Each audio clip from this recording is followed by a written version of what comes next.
Assalamualaikum warahmatullahi wabarakatuh. Waalaikumsalam. Terima kasih Ibu atas waktunya yang sudah diberikan kepada saya. Alhamdulillah untuk ini saya mendapatkan tugas aksi nyata 3.1 di mana saya harus mencari informasi mengenai pengambilan keputusan kepala sekolah. Jadi, alhamdulillah bisa bertemu dengan Bu Jijah, Kepala Sekolah SMP 4 Negeri Kota Blitar. Baik Ibu, untuk mempersingkat waktu, mungkin ada beberapa pertanyaan yang akan saya sampaikan kepada panjenengan. Kira-kira selama ini bagaimana panjenengan dapat mengidentifikasi kasus-kasus yang merupakan dilema etika di sekolahan Ibu? Iya, gini Bu Putri, jadi kalau ada kasus ini biasanya kita mencari tahu dulu, jadi mengidentifikasi sebenarnya kasus ini berawal dari mana. Jadi dicari akar permasalahannya dulu. Nah, jadi ini yang paling penting dan paling mendasar kita cari sebenarnya munculnya kasus itu dari mana. Ini yang perlu kita cari dulu. Jadi akarnya dulu yang kita cari tahu. Gitu, ya, baik-baik. Akarnya yang dicari dulu sehingga bisa mengidentifikasi permasalahan. Ya, karena tanpa kita tahu sebenarnya akar permasalahan dari sebuah kasus itu apa. Nah, ini kita tidak bisa mengambil keputusan yang benar. Saya pikir itu. Siap. Ibu kira-kira menjalankan pengambilan keputusan di sekolah itu seperti apa Ibu? Dan terutama untuk kasus-kasus di mana ada dua kepentingan yang sama benar atau sama mengenai nilai kebijakan. Nah, ini jadi seperti tadi yang sudah saya sampaikan, suatu contoh saja kita contohkan, ini nanti juga akan berkembang.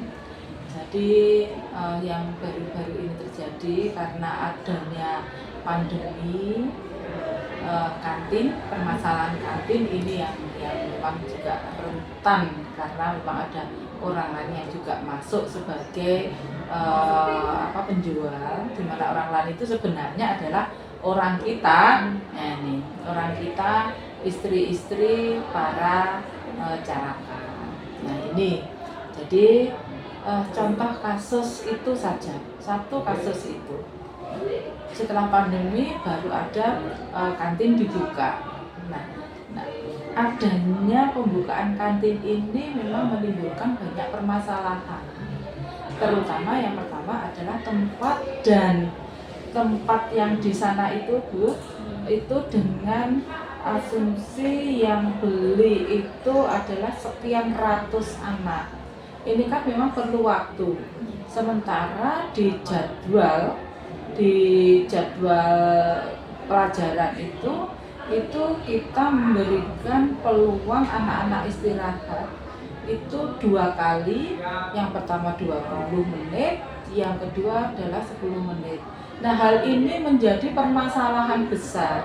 Kenapa si anak-anak ini dalam waktu sekian ini ternyata tidak bisa terlayani oleh kantin. Sementara anak-anak ini pun juga butuh pelayanan kantin karena waktu istirahat yang sempit ini akhirnya ini menimbulkan banyak masalah.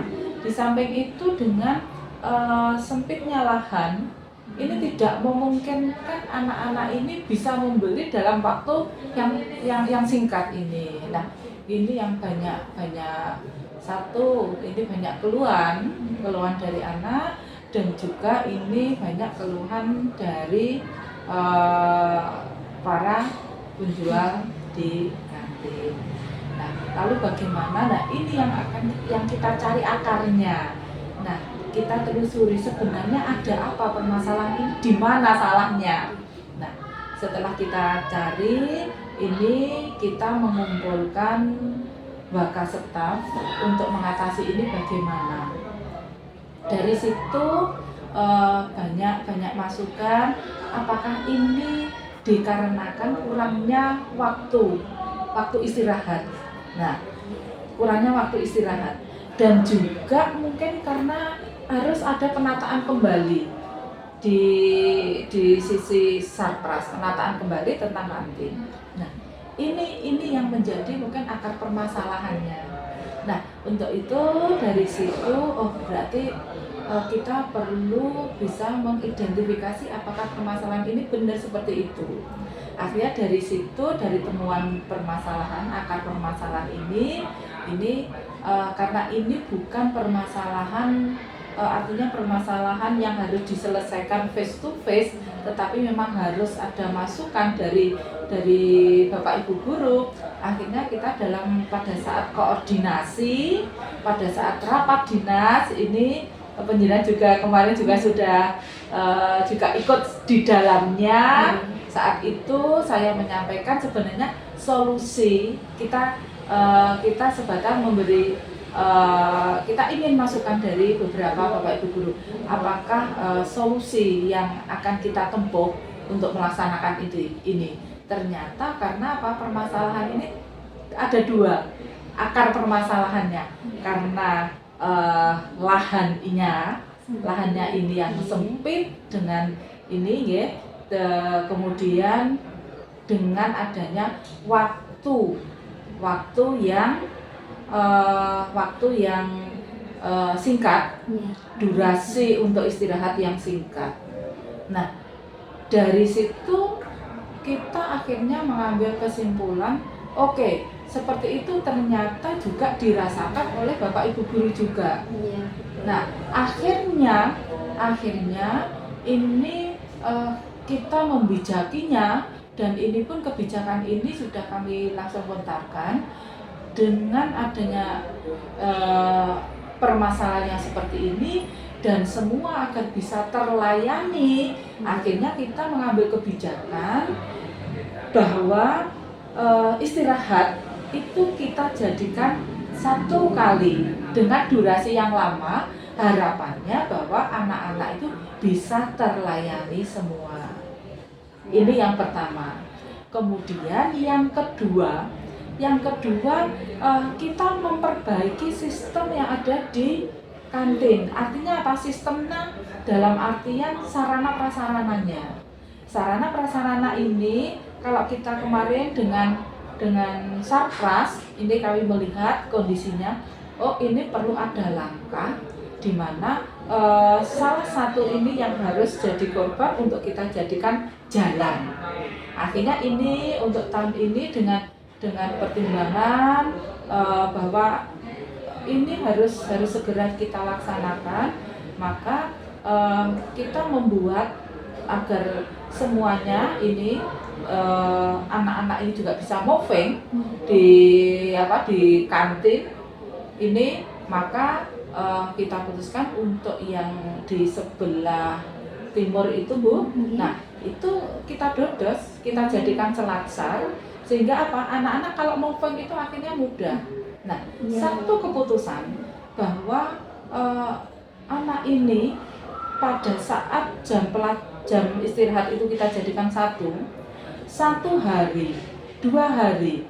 Ini anak-anak merasa tidak nyaman, tetapi kebijakan itu tidak serta-merta harus dirubah, tetapi memang ini harus ada pembiasaan. Nah, ini kan kita juga sudah merasakan 1 hari anak sudah gini, tetapi kalau kita kekeh dan kita sepakat bahwa kebijakan itu adalah solusi yang tepat dan kita bisa bersama-sama untuk mendorong anak-anak bahwa ini yang harus kita jalankan. 1 hari, 2 hari, 3 hari, semakin kesini ternyata anak ini sudah semakin terbiasa. Dan akhirnya dari polemik Bapak Ibu kantin ini yang jualan, yang semula ini merasakan kok tidak laku. Nah, akhirnya dengan kebiasaan ini akhirnya ini pun yang Bapak Ibu kantin ini pun juga menjadi terbiasa. Beliau akhirnya kreatif. Apa yang harus saya lakukan? Karena kebijakan, suatu keputusan itu kalau tidak ada dukungan dari bersama, ini tidak akan bisa berjalan dengan baik. Nah, ini memang perlu kita tekankan sebelum kita mengambil keputusan. ini kita membuat kesepakatan bahwa keputusan ini adalah keputusan bersama yang tujuannya untuk kebaikan bersama. Dan lagi kegiatan-kegiatan yang berhubungan dengan yang kemarin-kemarin, dengan keputusan kemarin, ini harus segera kita sesuaikan. Contohnya pada saat di kantin ini, orang-orang kantin bagaimana? Ya harus konsisten. Konsistennya bagaimana? Konsisten bahwa tidak melayani anak kalau tidak pada saat istirahat. 1 kali, 2 kali, dia juga merasakan itu. Anak pun juga gini toh. Iya, betul. Tetapi alhamdulillah dengan adanya dukungan semuanya, 1 hari, 2 hari, mulai pelan-pelan ini semuanya sudah tertata dan akhirnya bisa tertata. Anak terbiasa tidak ke kantin kalau tidak istirahat, dan orang-orang kantin pun juga bisa menyikapi bagaimana berjualan yang laris, artinya laris dalam tanda kutip, tetap menjaga kesehatan sesuai dengan aturan-aturan sekolah adiwiyata, tetapi bisa juga melayani anak-anak semua. Akhirnya semuanya keputusan ini bisa berjalan dan alhamdulillah ini membawa kebaikan bersama. Siap Bu, alhamdulillah. Poinnya semua sudah ada ya. Dari ini tadi Bu, dari cerita yang dari kantin itu tadi, apakah panjenengan memiliki sebuah jadwal tertentu Bu, untuk menyelesaikan kasus dilema etika ini dengan permasalahan yang ada di kantin atau apa ya, waktu yang jadwal untuk menyelesaikan atau bentuk prosedur seperti apa yang akan dijalankan? Ya, jadi gini, waktu, karena kita itu permasalahan-permasalahan itu kan muncul tidak terjadwal artinya. Tetapi ini memang dalam tanda kutip penjadwalan itu adalah kita melihat situasi. Jadi situasi di mana kita bisa memasukkan harapan-harapan kita agar semuanya ini bisa tercapai dengan baik tanpa ada unsur menyakiti. Oh, siap. Ini. Jadi tanpa ada unsur menyakiti. Artinya apa? Pelan-pelan setiap pagi secara rutin. Nah, ini mungkin yang dimaksud dengan jadwal itu. Saya setiap hari jalan-jalan, tapi menggoknya ke kantin. Saya melakukan pendekatan-pendekatan, apa yang dirasakan, apa yang diinginkan. Nah, ini kita gali. Ini salah satu juga untuk dasar kita mengambil keputusan. Jadi keputusan ini nanti harapan kita memang tidak sepihak saja, tetapi lebih kepada banyak pihak. Karena apapun etika sebuah pengambilan keputusan ini didasari oleh rasa keberuntungan bersama. Itu. Keberuntungan bersama, tidak ada yang dirugikan. Karena ini juga terkait dengan kepentingan sosial bagi penjual-penjual yang ada di kantin. Baik Ibu. Kira-kira Ibu, dari adakah seseorang atau faktor yang selama ini mempermudah atau membantu panjenengan untuk mengambil keputusan dari kasus ini, Ibu? Bukan seseorang sifatnya, tetapi lebih kepada tim. Ya. Jadi kita selalu melakukan diskusi ini apabila ada permasalahan. Kalau permasalahan tadi, ini kami lebih pada tim. Jadi tim ini yang akan kita panggil, Mbak. Jadi timnya ini tim biasanya bahkan staf, termasuk juga humas ini yang sangat berperan penting untuk apa? Untuk mendekati para jadi itu.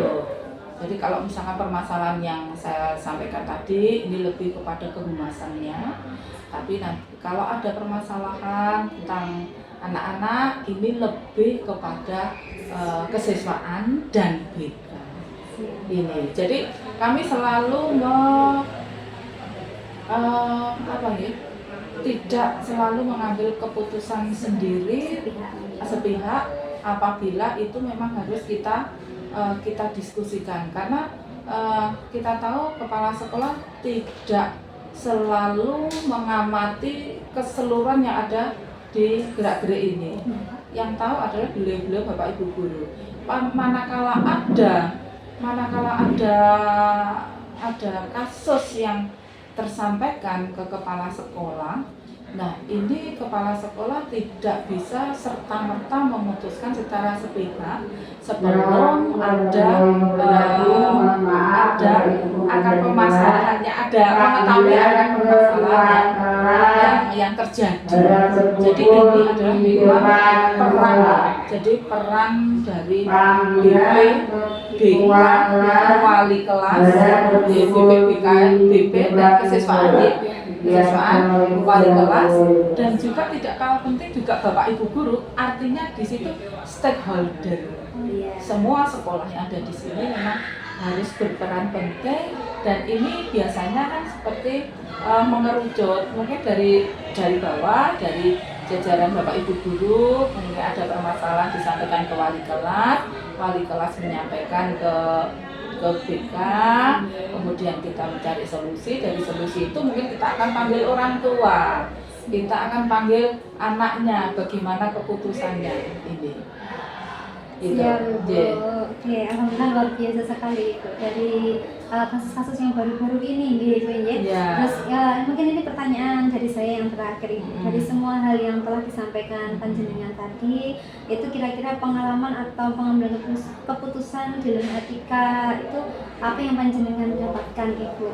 Hikmah apa yang panjenengan? Alhamdulillah bahwa dari keputusan yang kita ambil, jadi kebijakan itu memang mengarah kepada etika sosial. Karena apa? Kita berpedoman dengan kalau kita saklek artinya saklek harus terus tanpa melihat apa ya? Kalau orang Indonesia kan harus ada etika, attitude. Nah ini lebih masuk, lebih artinya lebih mudah melaksanakan kebijakan apabila kita menyampaikan itu diimbangi dengan etika yang baik. Jadi selama ini yang saya rasakan, kita tidak otoriter, harus ini, tetapi kita lebih pada mengajak. Ternyata selama ini yang saya lakukan dengan mengajak, penjenengan juga mungkin juga sudah merasakan itu. Jadi ayo, dengan kata ayo kita bersama-sama melaksanakan ini, ayo kita ini. Ternyata ajaan-ajaan itu lebih mudah dicerna bagi Bapak Ibu guru. Dan yang terpenting adalah kita sosok kepala sekolah itu kan memang harus bisa merangkul bersama. Nah, dengan merangkul bersama ini ternyata banyak kebijakan yang akhirnya banyak dukungan, sehingga dengan demikian semua aturan ini bisa dilaksanakan oleh Bapak Ibu guru ini tanpa tanda kutip, tanpa pemaksaan. Jadi lebih kepada kesadaran diri. Ini yang saya rasakan. Ya. Jadi tanpa saya pun ternyata teman-teman juga sudah melaksanakan kewajiban beliau-beliau ini masing-masing. Siap. Luar biasa Ibu, alhamdulillah dari beberapa pertanyaan yang sudah saya ajukan itu saya sudah dapat semua Ibu. Semoga hari ini bisa bermanfaat juga dan semoga panjenengan sebagai kepala sekolah juga bisa membimbing kami dan tetap sabar untuk mengayomi kami juga dan semoga semuanya bisa bermanfaat Ibu. Amin. Terima kasih atas waktunya yang sudah diberikan kepada saya. Mohon maaf apabila ada kekurangan dari saya selama mewawancarai panjenengan seperti itu. Terima kasih Ibu dari saya. Mohon maaf apabila ada kekurangan. Assalamualaikum Waalaikumsalam warahmatullahi warahmatullahi wabarakatuh. Terima kasih Ibu. Iya. Hebat luar biasa.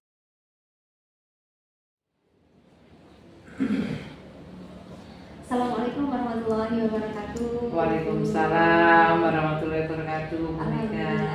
Alhamdulillah, bisa bertemu ya Ibu. Hari ini mungkin saya mau izin untuk meminta waktu panjenengan untuk mewawancarai mengenai pengambilan keputusan. Seperti itu.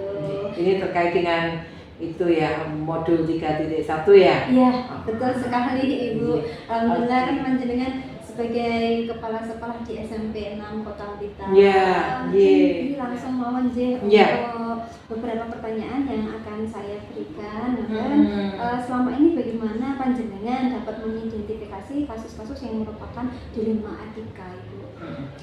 Gini Bu Mega, di dalam suatu bentuk organisasi sekolah seperti ini, jelas itu ada suatu keputusan yang harus diambil oleh seorang pimpinan. Ada sisi positif, ada sisi negatif, khususnya di sini ada yang dinamakan dengan dilema etika dan juga ada bujukan moral ya. Nah, disinilah tugas seorang kepala sekolah, seorang leader di dalam mengambil suatu keputusan harus benar-benar cermat. Harus benar. Contoh, kalau kita di dalam menangani suatu kasus atau permasalahan yang terkait dengan dilema etika, ini kita mengidentifikasikan dulu ini kasusnya apa. Kita harus bisa tahu dulu permasalahannya apa. Satu misal begini, di mana ada suatu bentuk, ada kasus sekolah siswa ya, kita ngomong siswa aja ya. Kalau kelulusan kan wajib, harus. Tapi kalau kenaikan kelas masih bisa kita lakukan untuk tidak menaikkan. Tapi kalau kelulusan karena terkait dengan pendidikan dasar 12 tahun. Nah, disitulah dilema etika yang harus kita lakukan, yaitu kita harus tahu dulu. Kita tidak boleh anak ini sudah kita putuskan nggak usah naik, nggak kita luluskan gitu. Kita nggak bisa. Apapun bentuknya, apapun keputusan, kita harus berani mengambil suatu bentuk keputusan yang benar-benar bijak. Satu misal begini, sekali dua kali anak tersebut ada nih saat ini nih ada kasus kelas 9, anaknya udah nggak pernah masuk. Ya lama nggak pernah masuk dan sebagainya. Nah, kalau itu kita biarkan, kan jelas anak tersebut nggak bisa lulus, nggak bisa lulus. Nah, disinilah kita harus pandai-pandai. Ya, saya datangi dulu, saya ajak tim saya dulu, wali kelas, BK, kesiswaan saya ajak dulu. Sebelum saya mengambil suatu bentuk keputusan, saya di sini selalu bekerja dengan tim. Ya, tidak pernah saya bekerja secara atau mengambil keputusan secara sendiri. Walaupun decision maker itu tetap terletak pada seorang pimpinan, tapi di sini saya selalu mengedepankan yang dinamakan dengan koordinasi dan komunikasi. Jadi mulai dari bawah, dari orang tua, dari wali kelas, dari BK, kesiswaan, berikut dengan saya duduk bersama, baru kita ambil keputusannya. Selama anak tersebut masih bisa kita bina dan bisa kita lakukan, ya alhamdulillah selama ini hal-hal seperti itu bisa kita atasi dengan baik. Terus terkait dengan bujukan moral ini, nah inilah tantangan seorang kepala sekolah. Satu misal begini, kita dapat bantuan dari CSR ya, untuk pelatihan, katakan pelatihan dari ini kan ada sisa nih, ada sisa, terus ada Bu ini sisa kita bagi aja Bu, ya kita bagi titik kepala sekolah sekian, saya bendahara sekian, sekretaris sekian ini. Tapi kalau saya seperti itu tidak saya lakukan. Sisa berapa sih? Katakan misal 500. Oke, kita kumpulkan, kita simpan dulu, kita keep. Suatu ketika nanti ada lagi kita bantuan dari mana untuk pelatihan, kita kumpulkan. Yuk, kita berikan aja alat ini. Jadi tidak pernah saya bagikan, enggak. Setelah kita melakukan satu bentuk pelatihan, satu pelatihan misalkan membuat mie misalkan, kita berikan aja alatnya yang bisa nanti kita gunakan untuk pengembangan hasil dari pelatihan tersebut.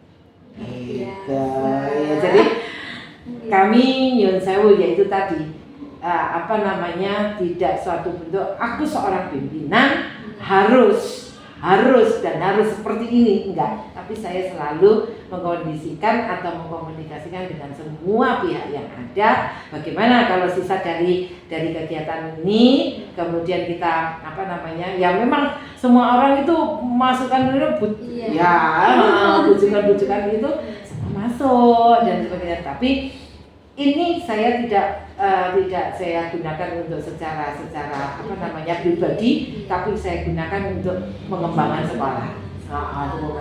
Jadi semuanya nanti bisa merasakan. Bisa dicontoh itu. Harus menjadikan nanti jadi seorang pimpinan pun juga harus kalau bisa seperti itu. Jadi kalau kita bekerja seperti itu akan menjadi enak. Jadi kita tidak seperti seorang yang arogansi. Istilahnya kapal keruk. Ya, tidak boleh. Oh, udah sini saya makan. Udah ini saya makan. Oh, enggak. Ini ada sisa segini Bu, ada laporan dari ini. Terus seandainya kita, oh enggak. Kita penjerian bukan saya yang makan, tapi adalah bendara yang makan, tapi di mana kita belanjakan uang itu untuk ini. Kebutuhannya apa? Misalkan ada pelatihan pambiboro, oke lah kita gunakan untuk pembelian misalkan media yang digunakan di situ untuk pambiboro seperti itu. Jadi melatih mereka sehingga semuanya itu bisa dipakai tidak pada satu orang saja. Insya Allah.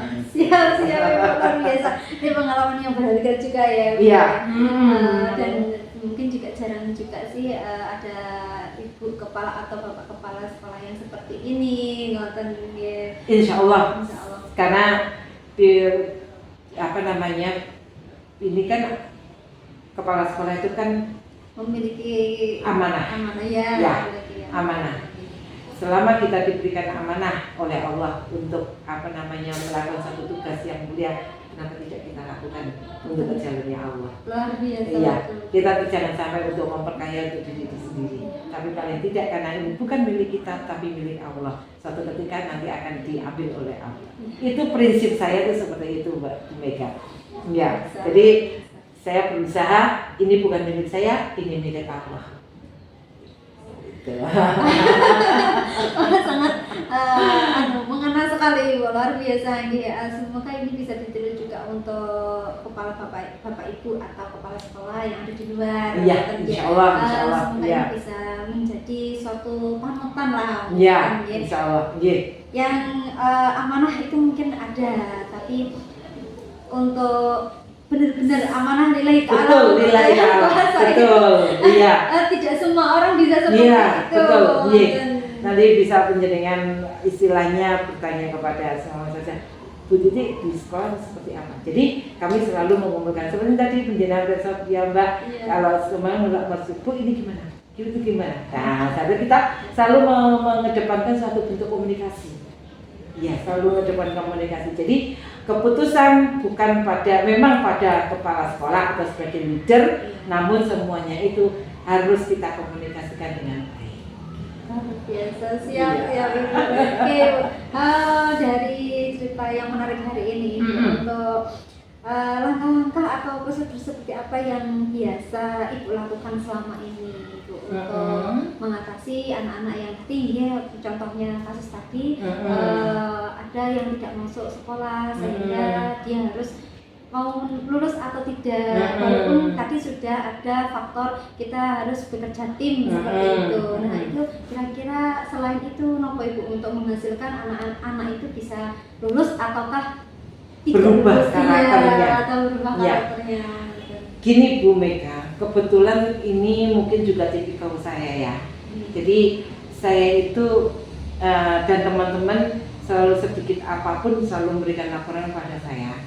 Jadi saya pun akan terjun untuk menangani anak-anak itu dengan sendiri, sehingga anak-anak itu dengan saya langsung terjun seperti itu, mereka akan merasakan suatu ada chemistry dengan anak-anak. Jadi seorang pimpinan di sini tidak hanya sekedar memerintah, tapi juga harus bisa mengayomi. Jadi asah-asih asuhnya itu di sini saya terapkan. Jadi selain di sini ada suatu kasus-kasus permasalahan dari siswa, saya selalu mendatangkan.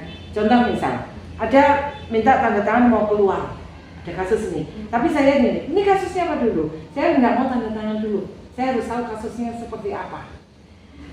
Kemudian saya duduk bersama, di situ saya datangkan orang tuanya, anaknya saya datangkan, ada wali kelas, ada BK, dan ada kesiswaan. Kami duduk bersama. Bahkan pun saya juga ikut home visit kalau misalkan kemarin saya ikut home visit ke Galang. Anaknya itu ada suatu keunikan tersendiri. Saya ke sana ke Galang dengan ke rumahnya si Rama. Itu anaknya nggak mau sekolah. Dia itu ada suatu bentuk traumatik pada korps abu-abu. Dia traumatik pada korps abu-abu. Maksudnya dia karena dulu pernah merasakan mungkin pernah diperlakukan oleh gurunya, dihukum waktu di SD, sehingga dia merasa nggak nyaman dengan yang namanya korps abu-abu. Nah, akhirnya anak tersebut nggak mau masuk, tapi tugas itu tertib. Tugas itu tertib. Jadi orang tuanya selalu, Bu, ini tugasnya. Tapi anaknya setiap kali tahu korps guru pakai baju abu-abu, dia langsung memalingkan wajahnya itu ke tembok, tidak mau melihat. Akhirnya saya datangi rumahnya, kemudian saya lepas korps baju saya, korps baju abu-abu saya ke sana tanpa pakai embel-embel abu-abu. Saya datang di sana sebagai seorang kakak, bukan seorang kepala sekolah, bukan seorang guru. Walaupun di situ saya diantarkan oleh PK, diantarkan ke sana. Rama baru dia, Rama ini apa Mbak? Ini Mbak, bukan Bu Titi. Ini kakakmu. Ini kakak, ini ibumu. Coba kamu lihat siapa. Nah, saya sudah nggak pakai. Saya Pak Bagus pun juga tidak pakai baju abu-abu. Enggak, kita nggak pakai baju biasa. Akhirnya dia, kenapa gini. Terus akhirnya, Bu, saya kalau lihat, karena dia jujur, saya kalau lihat baju abu-abu saya takut traumatik dan sebagainya, seperti itu dan sebagainya. Kemudian saya rere, saya lu, saya sayang. Bahkan saat itu dia, udah kamu lihat Bu Titi, kan Bu Titi pakai baju apa? Saya Bu Titi bukan, walaupun Bu Titi ini adalah kepala sekolah, guru, tapi Bu Titi ini apakah sekejam yang kamu bayangkan? Nah, oke, kalau kamu melihat Bu Titi bukan seorang yang kejam, bukan Bu Titi seorang yang galak dan sebagainya, bisa nggak kita komunikasi enak, kita ngobrol. Akhirnya saya duduk berdua, kita ngobrol, saya ajak orang tuanya itu sampai nangis. Sampai nangis. Jadi seperti itunya, akhirnya dia gimana Rama, mau sekolah, traumatik enggak? Kamu lihat Pak Bagus, baik, itu juga baik, nggak marah-marah dengan kamu walaupun kamu nggak pernah sekolah. Iya kan? Iya. Mau besok masuk? Ya Bu, mau. Kalau kamu takut, besok dengan didik saya temani kamu di kelas. Saya temani dia di kelas selama 3-4 kali saya temani di dalam kelas, saya dampingi. Akhirnya pernah takut nggak dengan abu-abu, baju abu-abu? Sudah berani? Nah, dari situlah akhirnya anak tersebut juga sudah, alhamdulillah sekarang sudah kelas 9. Iya, sekarang kelas 9. Dia traumatik dari cat kelas 7. Iya, semenjak kelas 7. Sekarang dia sudah kelas 9 dan nyaman. Bahkan kemarin karya wisata kemarin dia mau dengan saya. Maunya dengan saya mau dengan Bu Titi pokoknya. Iya, nggak apa-apa, sepis dengan Bu Titi ya. Iya, kemana-mana kembali itu ya udah dengan saya. Dia sudah. Teman-temannya jahat enggak?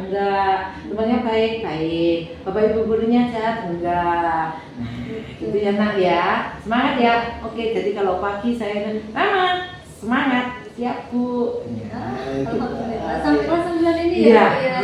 Alhamdulillah. Ya. Berarti dukungan ada kasih sayang juga. Ya. Karena kan itu ada yang kalau tidak dilanjutkan juga namanya masih kelas 7. Tapi walaupun di situ ada juga sih siswa kami yang harus tapi kami tidak serta-merta melepas begitu saja, enggak. Pasti akan mencarikan solusi. Satu misal si anak ada Galang itu anak indigo. Terus dia tuh ya ini kan sekolah. Ya, dia kalau di sini nggak nyaman karena itu. Nah, akhirnya dia nggak pernah masuk dan sebagainya. Kemudian saya datangi dengan orang tantenya karena orang tuanya sedang nggak ada, di rumah ada mbahnya sama tantenya. Kemudian saya ajak ini tetap nggak mau. Akhirnya saya carikan solusi. Ya sudah, kalau gitu Galang mau sekolah di taman siswa, mau. Ya udah, saya pindahkan ke SMP Taman Siswa. Iya. Ya, tapi di situ tetap dalam pantauan saya karena kebetulan kepala sekolahnya SMP Taman Siswa kan juga teman. Jadi saya mantau gimana Galang, alhamdulillah baik. Nah, berarti karena ada faktor X di sini, saya pindahkan di sana. Jadi kami tidak serta-merta melepas begitu saja Bu Mega. Jadi kami pasti mencarikan solusi. Iya. Mencarikan solusi. Iya, karena mereka itu adalah anak bangsa. Iya. Saya tidak mau, mereka berhak untuk mendapatkan pendidikan yang layak. Ya, saling carikan solusi. Entah dia saya carikan ke kejar paket ataukah ke SMP swasta yang dalam tanda kutip di sini pun juga gratis kan swasta tersebut. Kejar paket pun kejar paket yang memang saya carikan yang berqualified. Saya nggak sekedar jadi kebetulan saya punya teman-teman yang mengajar di PKBM. Kemudian saya menghubungi, saya kawal anak tersebut, saya kawal sampai ke PKBM tersebut. Siap. Pengalaman yang luar biasa ya Bu ini ya. Iya. Dari beberapa kasus itu saya sudah menangkap di mana ada sebenarnya dilema etikanya itu sudah ada juga. Yang satu memang dari kasih sayang, kasihan, tapi bila dilepas itu pun juga eman-eman. Kalau kita lihat di sini, sebenarnya kami sebagai guru juga membutuhkan jadi kan harus ada pengertian juga dari kepala sekolah untuk memberikan pengertian kepada bapak ibu guru serta anak tersebut. Iya, betul. Siap Ibu, mungkin ini yang pertanyaan saya yang terakhir adakah dari semua hal yang telah disampaikan panjenengan tadi mungkin ada pembelajaran atau pengalaman untuk mengambil keputusan ini, pengalamannya, hikmahnya hikmah yang saya rasakan setiap kali saya mengambil keputusan terkait dengan apapun sebagai seorang pimpinan itu adalah saya harus sabar dan istiqomah. Sabar dan istiqomah. Di dalam saya mengambil keputusan, saya harus berdoa dulu. Bismillahirrahmanirrahim. Benar nggak keputusannya saya ambil? Saya minta petunjuk pada Allah. Ya Allah, saya akan mengambil ini. Saya renungkan dulu keputusan yang saya ambil ini benar atau tidak. Kalau di dalam hati saya ini ada satu bentuk saya menangis, berarti Allah tidak mengizinkan. Tapi kalau Allah mengatakan saya tidak menangis, tapi saya kuat, berarti Allah mengizinkan untuk saya mengambil keputusan itu. Saya selalu memasrahkan itu pada Allah. selalu pasrahkan pada aku. Jadi apapun itu Bu Mega, di dalam saya mengambil keputusan itu saya selalu mesti saya merenungkan dulu. Bismillah ya Allah, saya bertafakur ya, saya bertafakur, betulkah sisi positif dan negatifnya. Kalau ini saya ambil, negatifnya apa, positifnya apa. Saya tidak mau mengambil satu bentuk keputusan yang di situ nanti akan merugikan sepihak. Satu contoh, dalam ada perselisihan antar dalam perselisihan antar guru. Dalam saya mengambil keputusan, saya tidak memihak sih.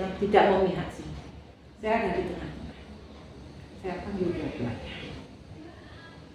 Saya dudukkan bersama. Saya di sini bukan seorang pimpinan. Saya di sini adalah saudara. Penjenengan kakak saya, penjenengan adik saya. Karena usia saya dengan penjenengan sama, hanya sekedar berbeda bulan. Kalau penjenengan sudah usia di atas saya dan saya pertemukan. Saya ajak ngomong. Saya tidak membela ini, tidak membela ini. Yuk, akhirnya alhamdulillah saya mengambil keputusan seperti itu bisa diterima. Nah, jadi semua itu komunikasi. Nomor satu ya. Dan kerjasama. Iya, mengkomunikasikan dengan baik. Insya Allah kalau mereka itu kita ajak ngomong, kita diskusikan, kita komunikasikan dengan baik, itu insya Allah semuanya itu akan bisa berjalan dengan baik. Jadi jangan pernah menjadi seorang egosentris, walaupun kita sebagai seorang pimpinan, seorang pimpinan, kita tidak boleh, akunya tidak boleh, kita tidak bisa berjalan tanpa mereka. Kita tidak bisa bekerja tanpa mereka. Itu tidak boleh. Jangan pernah mengedepankan aku loh pimpinan, aku loh kepala sekolah. Kamu harus manut aku. Keputusan ada di tidak bisa. Ya enaknya gimana? Idemu apa? Oke, yuk kita cari solusinya. Seandainya kita gini gimana? Semuanya dipakai kan? Ini nggak ada yang kecewa. A, B, C kadang dengan perbedaan pendapat yang berbeda-beda. Ya, perbedaan yang berbeda-beda. Tapi di sini kita tidak, saya nggak akan mengecewakan kamu, tak akan mengecewakan ini. Kita ambil, deh, yuk kita ambil ini. Terus setelah itu kita ini. Gimana bisa diterima? Ya Bu, itu aja Bu. Akhirnya ya. Alhamdulillah ya Allah, hikmahnya luar biasa gitu. Iya. Semua itu apapun yang ada di sekolahan permasalahan itu bisa diambil hikmahnya dengan positif. Iya. Mungkin. Makanya ruangan ini bukan ruang kepala sekolah yang tanda sulit untuk diakses. Semuanya bisa mengakses dalam ruangan ini. Iya. Ada apa-apa, bahkan siswa pun bisa mengakses itu. Bu, saya mau ngobrol sama Bu Titi terkait apa? Nah, aku mau curhat, cuma berdua. Yuk, ini Bu, gini loh Bu, saya gini. Kenapa kamu harus pindah kelas? Kenapa kamu harus begini? Enggak usah. Gitu. Sampai siswa tuh seperti itu. Jadi menganggap saya ini sebagai kakak, bisa sebagai ibu, bisa sebagai kalau di sini kepala sekolah, tapi kalau saya jam istirahat di situ bisa sebagai teman, ngobrol, mereka curhat, Bu, enaknya gini loh Bu, ini. Gitu. Akhirnya mereka merasa nyaman gitu, merasa nyaman. Jadi kalau saya kelihatan keluar, sebenarnya sudah terlihat Bu Titi, sudah terlihat gitu. Karena gitu tadi, kita membangun chemistry yang enak. Kita membangun chemistry yang nyaman dengan guru, staf, bahkan dengan tenaga kebersihan. Mereka pun juga nyaman gitu.